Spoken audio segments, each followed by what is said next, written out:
Yo, what's up, Tito B? Ngayon guys, wala na akong ibang dapat pang gawin, no? Ang inuuna ko na lang yung pamilya ko para mas maging maayos ang aming samahan, mas maganda ang kinabukasan. Kaya ang goal ko talaga, lahat ng mga nakasamaan ng loob ko ay ayusin, no? Ayan, sila Looney, Kram, Apex, at si Jonas naayos ko na, si Lanceta okay na rin kami. At actually si Glock 9 gusto ko rin makita at makaharap, no. Actually talagang yayakapin ko yun at hihingi ako ng tawad sa kanya. Kung ano mang gawin niya sa akin na pagtabo yun, okay lang. Pero syempre gagawin ko pa rin yung mabuti para sa akin, ano.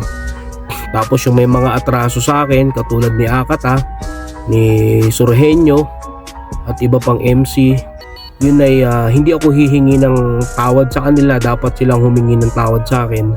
Pero syempre alam naman natin na iba ang mga ugali niyan, kaya patawarin na lang natin, ano, ang kanilang mga nagawa sa akin. Pero bagkus ay unawain na lang natin sila at alam ko naman na matagal na silang may mga galit sa akin, ano. Sinasakyan ko lang sila sa mga content, pero ang totoo nun ay lumalayo na ako sa kanila dahil mahirap naman yung ipinahiya ka na sa tao, pinagkalulong ka pa na masama ka, kakaibiganin mo pa sila, di ba? So iwas na lang tayo, hanap na lang tayo ng mga ibang magiging kaibigan natin na bago. Sa kanila kasi tapos na ako sa kanila eh.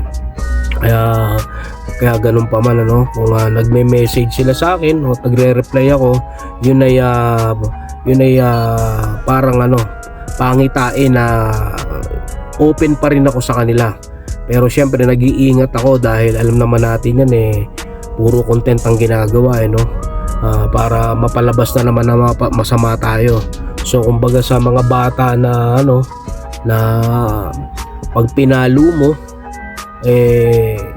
na trauma, 'di ba? Ganon din kasi ako parang natutrauma na ako sa kanila, yung pang-psycho nila para maging okay kami kunyari, pero mamaya yung agenda nila sa akin ay hindi maganda. Kaya iwas na tayo sa mga ganyang tao, no. Actually sinasakyan ko na lang yan si Akata, pero pinatawad ko na yan. At yung iba pang mga rap artist, pinatawad ko na sila lahat at ayoko na naman ng gulo, iiwas na lang ako. Yan, sisimulan natin na i-block ang kanilang mga messenger, no, para wala na kaming communication.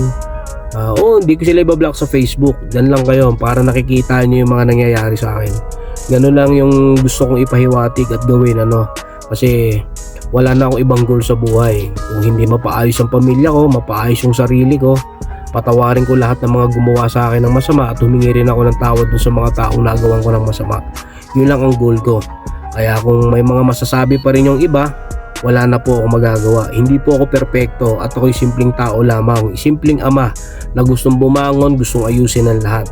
Kaya kung mayroon kayong katanungan at mayroon kayong mga masasabi na hindi maganda, ay nasa sa inyo na po yun. Basta si Tito Badang mananatiling magpapakumbaba hanggang mawala ako sa mundo. Ingat po kayo.